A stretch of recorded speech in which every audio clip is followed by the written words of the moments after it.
Hello students, देखो अब हम सेकेंड चैप्टर से रिलेटेड जो न्यूमेरिकल प्रश्न हैं उनके बारे में डिस्कस करते हैं। तो पहला प्रश्न है आज अपना, विद्युत क्षेत्र ई वेक्टर बराबर है 200 I cap plus 300 J cap volt पर मीटर में स्थित एक क्षेत्रफल सदिश एस वेक्टर बराबर 5 × 10⁻³ जे कैप मीटर स्क्वायर से पारित विद्युत फ्लक्स का मान ज्ञात कीजिए। इसका मान हमें निकालना है और मान निकालने के लिए हमें जो फॉर्मूला काम में लेना पड़ेगा वो डॉट प्रोडक्ट वाला लेना पड़ेगा। क्योंकि यहाँ हमें आई कैप जे कैप के कैप के टर्म्स में जो इक्वेशन है ई वेक्टर और एस वेक्टर के वो हमें दे रखे हैं। ठीक है, तो देखो सॉल्व करते हैं।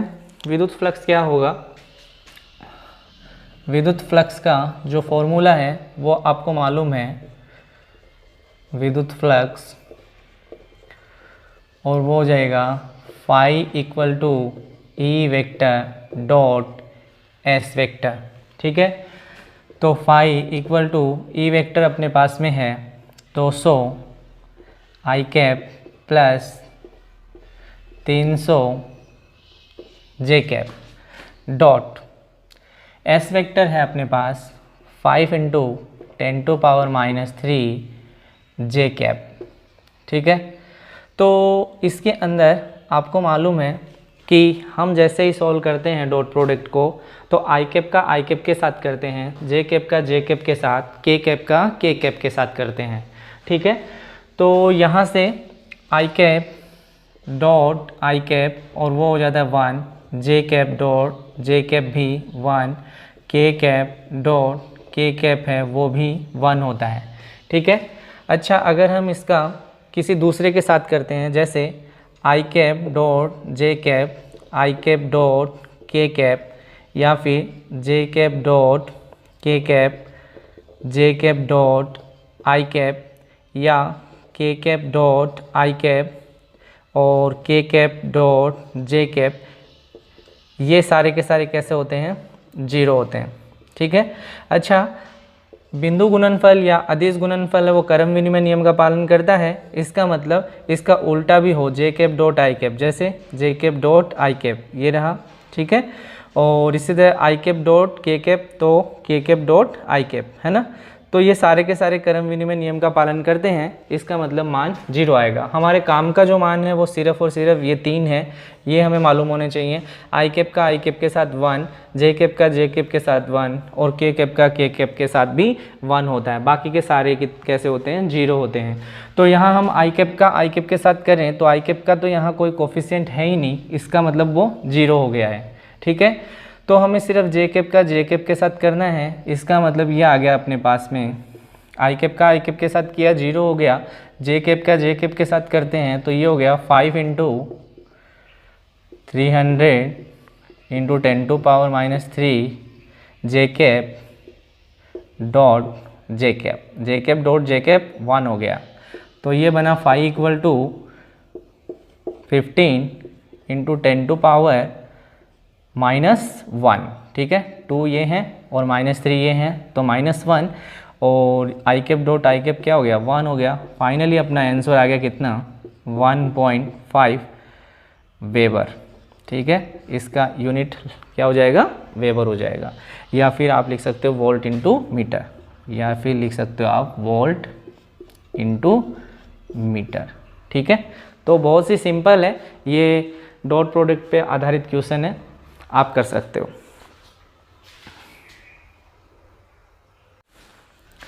अच्छा देखो अगला प्रश्न लेते हैं और वो है, एक समान विद्युत क्षेत्र में एक बेलन इस प्रकार स्थित है कि इसकी अक्ष विद्युत क्षेत्र के अनुदिश है, तो प्रदर्शित कीजिए कि बेलन से पारित कुल विद्युत फ्लक्स है वो 0 होगा। ठीक है, तो हमें दिखाना है कि टोटल फ्लक्स का मान है वो कितना आता है? 0 आता है। तो हमें ये प्रूव करना है। तो सबसे पहले हम एक बेलन मान लेते हैं। ये मान लिया हमने, क्या है? एक बेलन है। ठीक है, और ये इलेक्ट्रिक फील्ड की डायरेक्शन में रखा हुआ है, ये ई वेक्टर की डायरेक्शन है अपनी, और ये है इसकी एक्सिस। ठीक है, ये बेलन की एक्सिस है जो कि विद्युत क्षेत्र की ही दिशा में है। इसमें हम 3 पृष्ठ मान सकते हैं। ये वाला पृष्ठ है, ये है अपना S1, ये वाला पृष्ठ है, ये है S2, और ये जो तीसरा पृष्ठ अपना बेलनाकार वो कैसा पृष्ठ है, S3। तो जैसा कि हमने पहले भी इस तरह का डेरिवेशन रेखीय आवेश के लिए किया है, हम उसी की बात कर लेते हैं। तो इसमें S1 और S2 का क्षेत्रफल तो सेम होगा, आप चाहो तो उसे S मान सकते हो, ठीक है। S3 है उसे हम अलग मान लेते हैं, S3 ही। तो यहाँ से 3 अल्पांश ले लेते हैं। सबसे पहले यहाँ मैंने एक अल्पांश लिया तो वो हो गया E वेक्टर इस दिशा में, और DS वेक्टर है वो भी E वेक्टर की ही दिशा में। इसका मतलब एंगल कितना बना यहाँ पे, 0 डिग्री। इसी प्रकार S1 के लिए अगर आप देखें तो ये अपना अल्पांश हो गया, ये हो गया E वेक्टर की दिशा, और यही हो गई DS वेक्टर की दिशा, ठीक है। अच्छा, E वेक्टर की दिशा हम इधर मान रहे हैं, ठीक है। तो ये हो गई E वेक्टर की दिशा, और क्षेत्रफल सदिश है वो तो हमेशा ही सरफेस से लंबवत होता है। इसका मतलब दोनों एक दूसरे से विपरीत हैं, तो एंगल कितना बन रहा है यहाँ पे, 180 डिग्री बन रहा है। तीसरा S3 की बात करें तो S3 है वो, एक बार फिर ये हमने अल्पांश ले लिया, और ये हो गई इलेक्ट्रिक फील्ड E वेक्टर की डायरेक्शन, और इससे लंबवत ये हो गया क्या, अपना DS वेक्टर, यानी कि एंगल कितना बना यहाँ पे, 90 डिग्री। तो तीनों सतहों के लिए हमने अलग अलग कोण निकाल लिए हैं, ठीक है। तो अब टोटल पारित फ्लक्स कितना हो जाएगा, तो कुल पारित फ्लक्स, और वो होगा फाई बराबर integral S1 E vector dot DS vector, S2 E vector dot DS vector, और तीसरा है S3 E vector dot DS vector. सबके लिए एंगल पुट कर लेते हैं। तो ये हो गया phi equal to integral S E vector का मॉडुलस E, DS वेक्टर का मॉडुलस DS। S1 की बात हो रही है तो S1 के लिए एंगल 0 है, तो ये हो गया cos 0, plus S2 E vector का मॉडुलस E, DS वेक्टर का modulus DS, into cos 180 cos 180, plus integral S3 और E वेक्टर का मॉडुलस E, DS वेक्टर का मॉडुलस DS, इंटू cos 90, क्योंकि तीसरे वाले के लिए कितना है, 90 है। तो चलो पुट करते हैं। तो cos 0 1 हो गया, cos 180 -1, और cos 90 0 हो गया है, ठीक है। तो ये बना फाई बराबर E integral E DS, plus ये हो गया S2, ये S1 है, और ये हो गया E DS cos 180 का मान -1, प्लस cos 90 0, तो टोटली कितना हो गया, 0 हो गया। यहाँ से हम इसे गुना कर लेते हैं तो ये अपने पास में बन जाएगा फाई इक्वल टू E बाहर आ गया, integral of S1 DS, minus बाहर आया तो ये माइनस हो गया, इंटीग्रल E को बाहर निकाल लेते हैं, E को हमने पहले बाहर निकाल लिया, तो ये हो गया इंटीग्रल S2 DS। अब हमें इंटीग्रल ऑफ S1 और इंटीग्रल ऑफ S2 DS की वैल्यू चाहिए, ठीक है। और हमें मालूम है यहाँ से कि ये तो दोनों वर्ताकार पृष्ठ हैं, हमने दोनों को ऐसे ही लिख लिया था, ठीक है ना। तो ये फाइनली अपने पास में कुल फ्लक्स कितना बन गया, ये बन गया अपने पास E into integral of S1 DS, यानी कि E इंटू S, माइनस ये हो गया E into integral of DS, तो ये E इंटू S, यानी कि दोनों कैंसिल हो गए। फाइनली अपने पास में फाई इक्वल टू कितना बचा, 0। तो हम बोल सकते हैं कि कुल फ्लक्स का मान है वो कितना आ रहा है, यहाँ से 0 आ रहा है। यही हमें प्रूव ही करना था, ठीक है। ओके, देखो अपना अगला प्रश्न है, और वो है एक सीट 5 सेंटीमीटर त्रिज्या की, है ना। जो डाटा हमें गिवन है उन सबको हम नोट करते चले जाएंगे। तो सबसे पहले हमें क्या दे दिया, हमें एक सीट दे रखी है जिसकी त्रिज्या हमें दे रहा है, त्रिज्या हमें दे रहा है, और त्रिज्या है वो कितनी है, 5 सेंटीमीटर है। वर्ताकार सीट के एक समान विद्युत क्षेत्र में विद्युत क्षेत्र का मान दिया है, विद्युत क्षेत्र कितना 5 × 10⁵ वोल्ट पर मीटर में इस प्रकार स्थित है कि इसका तल विद्युत क्षेत्र से 30 डिग्री का कोण बनाता है। विद्युत क्षेत्र से शीट का तल है ना, शीट का तल विद्युत क्षेत्र ई वेक्टर के साथ कितना एंगल बना रहा है, ये बना रहा है 30 डिग्री का। ध्यान देना हमें ये थीटा नहीं दे रखा है ना, इसे हम समझते हैं। शीट का तल ई वेक्टर के साथ कितना एंगल बना रहा है, 30 डिग्री का एंगल बना रहा है। तो शीट से पारित विद्युत फ्लक्स का मान है वो हमें बताना है, तो फाई का मान है वो हमें निकालना है। तो ये सारी चीज़ें हमें प्रश्न में दे रखी हैं। तो एक बात समझो, जैसे ये सपोज करो ये है ई वेक्टर की डायरेक्शन, ये है अपने पास ई वेक्टर की डायरेक्शन, और शीट है उसका तल ई वेक्टर के साथ 30 डिग्री के एंगल पे रखा हुआ है ना, 30 डिग्री के एंगल पे रखा हुआ है। इसका मतलब शीट के तल ई वेक्टर और शीट के तल के बीच का एंगल है वो हम कितना बना लेते हैं, वो बना लेते हैं हम 30 डिग्री का। तो जैसे ये रख दिया मैंने 30 डिग्री के एंगल पे, ये कोई वर्ताकार शीट है, ठीक है, समझना, ये कोई वर्ताकार शीट है, और ये जो एंगल बन रहा है शीट के तल का, ये जो एंगल बन रहा है शीट के तल का, ये जो एंगल है ये कितना है, 30 डिग्री का है। ई वेक्टर और शीट के तल के बीच में, तल इस तरह से मान सकते हो जैसे वर्ताकार है तो तल इस तरह से है, ठीक है ना। इन दोनों के बीच का एंगल कितना है, 30 डिग्री का है। तो हमें फाई चाहिए, और फाई के लिए फॉर्मूला अपने पास में होता है phi = E S cos theta, ठीक है। या फिर आप ऐसे लिख सकते हो E vector dot S vector, E vector का मॉडुलस डी एस वेक्टर का modulus into cos theta. Theta क्या है, इन दोनों के बीच का एंगल है, ई वेक्टर और एस वेक्टर के बीच का एंगल है। तो यहाँ से एस वेक्टर कहाँ होगा, वो तो शीट के तल के लंबवत होगा, वो कहाँ होगा, शीट के तल के लंबवत, यानी कि इस तरह से होने वाला है, ठीक है। ये है अपना एस वेक्टर। तो ई वेक्टर और एस वेक्टर के बीच का ये जो एंगल है ये हमें चाहिए, ये 90 डिग्री है, यहाँ से दिख रहा है बिल्कुल साफ साफ, है ना, ये 90 डिग्री है।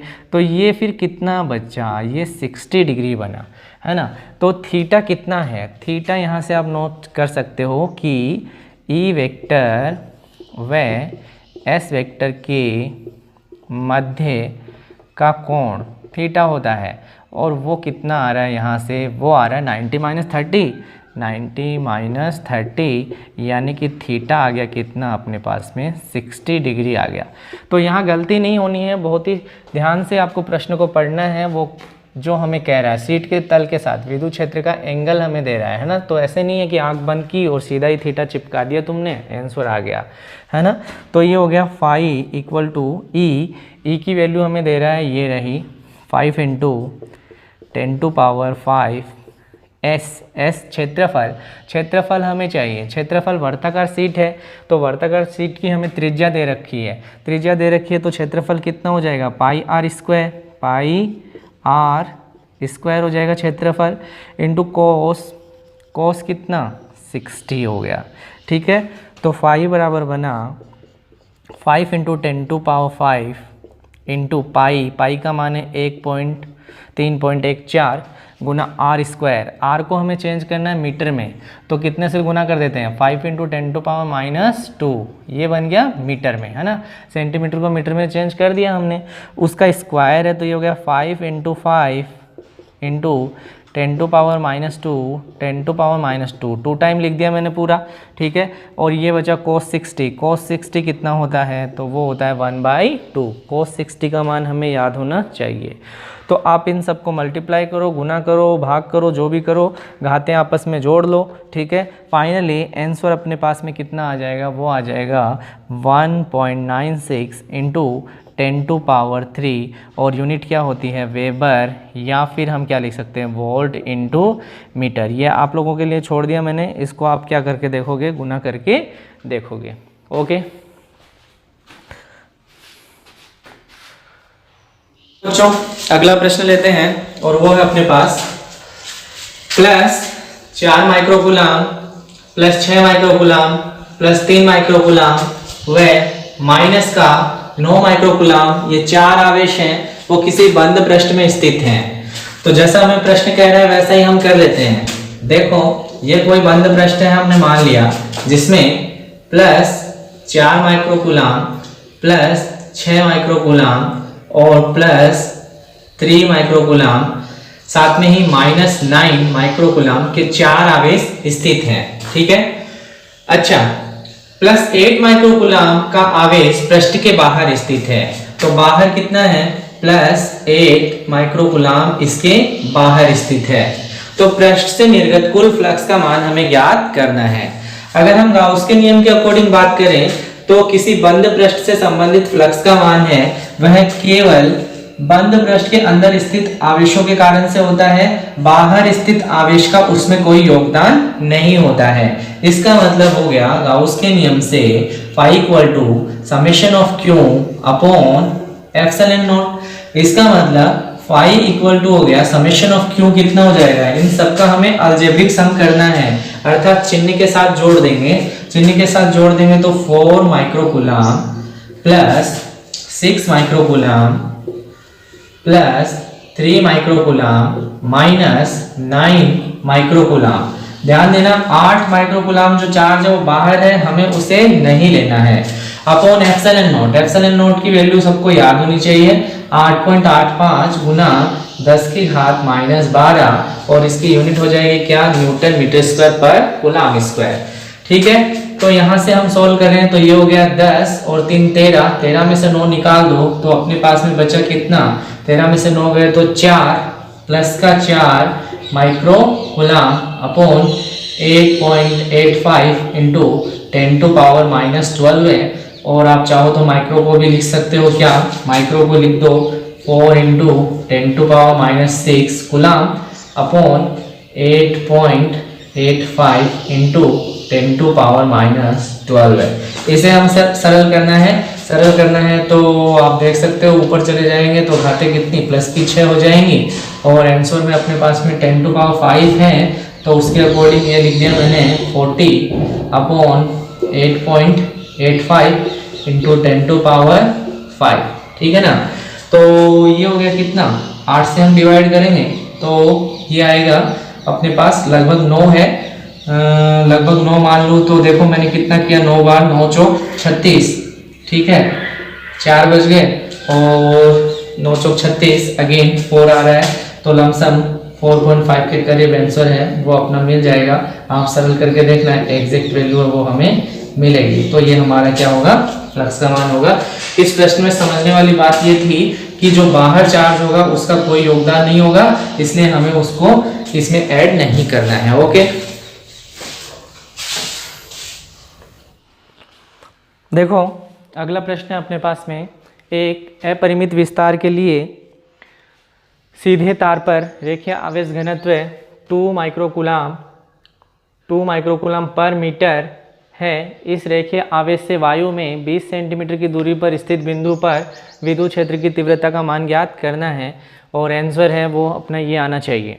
तो जो डाटा हमें गिवन है वो सबसे पहले नोट कर लेते हैं। तो रेखीय आवेश घनत्व का मान हमें दे रहा है यानी कि लैम्ब्डा, और वो है 2 माइक्रोकूलम पर मीटर, और इसे मैं चेंज कर देता हूँ साथ के साथ। तो ये हो गया 2 into 10 to power minus 6, micro है तो 10 टू पावर माइनस 6 कूलम पर मीटर। ठीक है।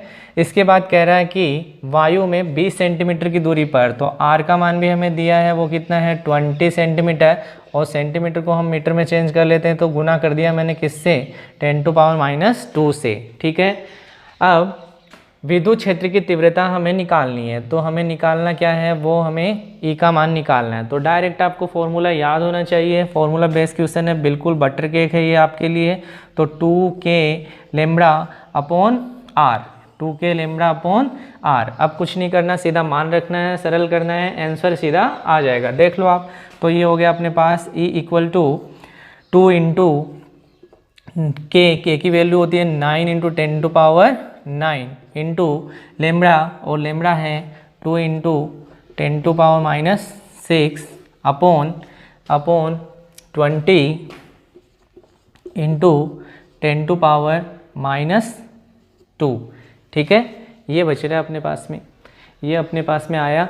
तो अब हम इसे सरल कर लेते हैं। तो ये हो गया, देखो 2 से तो कैंसिल हो गया और यहाँ 10 टू पावर 1 हो गई मान लो, ठीक है।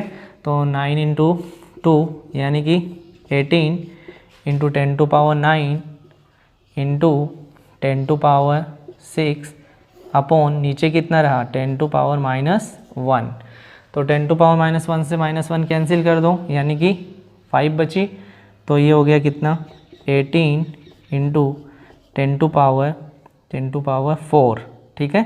10 टू पावर कितना 4, लेकिन अपना आंसर आ रहा है वो कितना आ रहा है 1.8 इंटू 10 टू पावर -5, ठीक है। तो आप इसको ऐसे लिख सकते हो, कैसे, ऊपर नीचे गुना कर दो 10 से, तो ये हो गया कितना 1.8 इंटू 10 टू पावर 5 न्यूटन पर कूलम, ठीक है।